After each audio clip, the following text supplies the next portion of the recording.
Hujayra yadrosining tubida DNK yashiringan. DNKning eng oddiy birligi bu gen bo'lib, u o'ziga xos noyob oqsilni kodlaydi. Gen ikki jarayon transkripsiya va translyatsiya natijasida oqsilga aylanadi.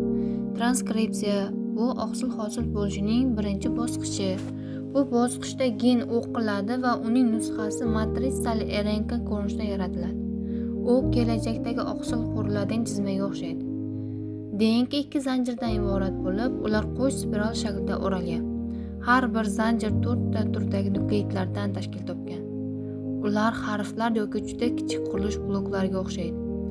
Har bir nukleid bir nechta qismlardan iborat bo'lib, dezoksiriboz, fosfor kislota qoldig'i va 4 ta azotli asosdan biri adenin, sitozin, guanin, timindan tashkil topgan. DNKning har bir zanjirdagi nukleidlar ikkinchi zanjir nukleidlari bilan vodorod bog'lar orqali ulanadi. Natijada qo'sh spiral hosil bo'ladi. Muhim jihat shundaki, adenin timin bilan ulanadi, sitozin guanin bilan ulanadi. Shuning uchun bu juftliklar komplementar deb ataladi. Qo'sh zanjirli DNKda birinchi zanjir kodlovchi, ikkinchi zanjir matritsali deyiladi. Kodlovchi zanjir bu kelajakdagi oqsil uchun asosiy chizma. Matritsali zanjir unga komplementar bo'ladi.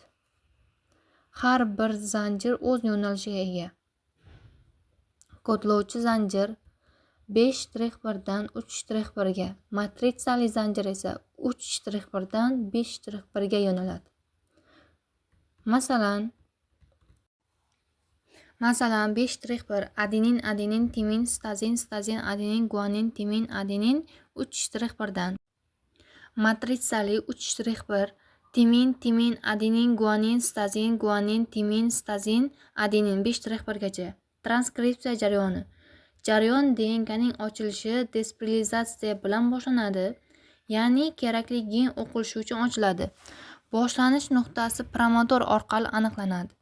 Bu kodlanmaydigan nukleidlar sohasi. Masalan, timin adenin timin adenin timin adenin timin adenin ketma-ketligi tata qutisi deyiladi.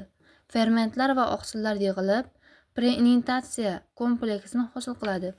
Bu jarayonda RNK polimerazasi ham qatnashadi.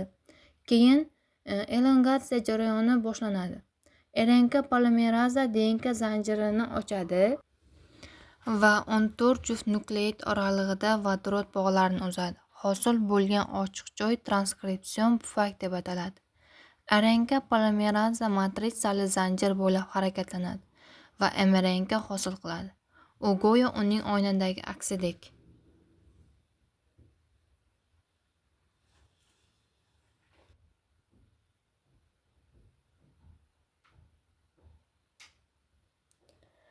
mRNK xususiyatlari. mRNK DNKdan farq qiladi. Timin o'rniga uratsil bo'ladi. Uratsil adeninning jufti hisoblanadi. mRNK yo'nalishi 5-1 dan 3-1 gacha. RNK polimeraza esa matritsani 3-1 dan 5-1 ga yo'nalishda o'qiydi. mRNK xususiyatlari. mRNK DNKdan farq qiladi. Timin o'rniga uratsil bo'ladi. Uratsil adeninning jufti hisoblanadi. mRNK yo'nalishi 5-1 dan 3-1 gacha. RNK polimeraza esa matritsani 3-1 dan 5-1 yo'nalishda o'qiydi. mRNKni 5-1 dan 3-1 yo'nalishda sintez qiladi. Masalan, kodlovchi 5-1 adenin adenin timin sitozin sitozin adenin guanin timin adenin 3-1 dan, matritsali esa 3-1 dan timin timin adenin guanin guanin timin sitozin adenin timin 5-1 dan. mRNK 5-1 dan adenin adenin uratsil sitozin sitozin adenin guanin uratsil adenin 3-1 gacha o'qiydi. Transkripsiya tugash jarayoni. RNK polimeraza maxsus tuguvchi ketma-ketlikka yetadi. RNK polimeraza harakatlangach, DNKning ajralgan qismlari yana vodorod bog'lari yordamida qayta ulanadi. Jarayon oxirida RNK polimeraza terminator ketma-ketlikka yetib keladi. Bu ketma-ketlikda mRNKda soch shaklida, ya'ni halqa shaklidagi tuzilma hosil bo'ladi. RNK polimeraza DNKdan ajralib chiqadi. Natijada transkripsiya jarayoni tugaydi.